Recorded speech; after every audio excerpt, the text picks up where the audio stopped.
तन्नू जी, श्री हरि। श्री हरिवंश। राधे राधे महाराज जी। महाराज जी, आप कह रहे हैं कि अगर कोई घटना दुर्घटना मंदिर या कहीं होती है तो फिर लोग कहते हैं कि आपके प्रभु तो देख रहे थे फिर भी ऐसी अनहोनी हो गई। तो प्रभु तो तब भी देख रहे थे जब आप पाप कर रहे थे, उस समय कुछ बोले थे क्या? प्रभु तो उस समय भी देख रहे थे जब आप पाप कर रहे थे। तो जब परिणाम आएगा तो चाहे मंदिर में हो और चाहे आप धाम में हो चाहे गली में हो, वो तो सर्वत्र भगवान विराजमान है। अवश्य में भोक्तव्यम कृतम कर्म शुभाशुभम, तुमको अपने कर्म का फल भोगना होगा, चाहे जहां हो वो अपने कर्म का फल भोगना पड़ेगा। या तो उसका प्रायश्चित कर लेते, या तो इतना भजन कर लेते, न भजन किया न प्रायश्चित किया तो कर्म भोग तो भोगना ही पड़ेगा। ये कृपा कहो कि मंदिर और धाम आदि में जो कष्ट मिलता है, जहाँ बहुत मिलना चाहिए वहाँ थोड़े से काम चल जाता है। अगर मृत्यु भी हो गई तो मंगल हो जाता है।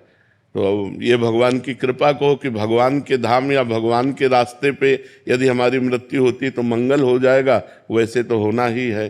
तो अवश्य जो मिनट जो सेकंड जहाँ आपको मरना है वहीं मरना है। जो मिनट जो सेकंड जिस समय तुम्हारे शरीर को दंड मिलना है वही मिलना है, ये पहले से निश्चित हो चुका है। भगवान क्यों बचाएंगे? आपने भगवान को पुकारा क्या? आपने भगवान का भजन किया क्या?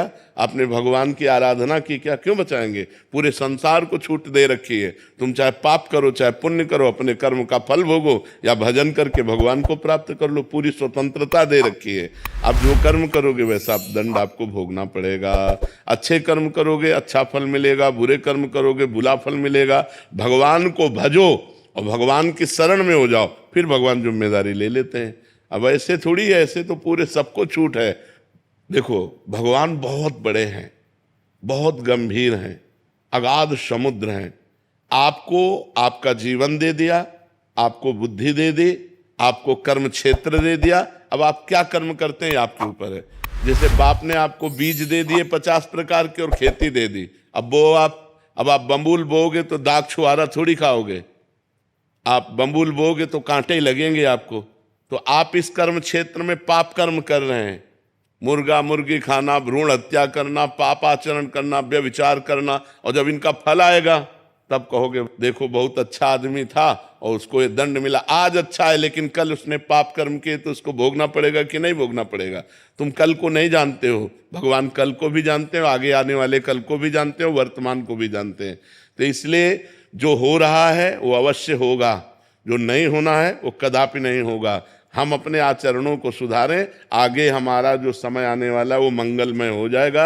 यदि हम आज भजन करेंगे, आज पापाचरण त्याग कर देंगे तो कल हमारा बहुत अच्छा रहेगा। और अगर हम भगवान से नहीं जुड़ेंगे, पापाचरण करेंगे तो आज भी दुखमय है और कल और दुखमय होगा। ये पक्की बात समझ लो।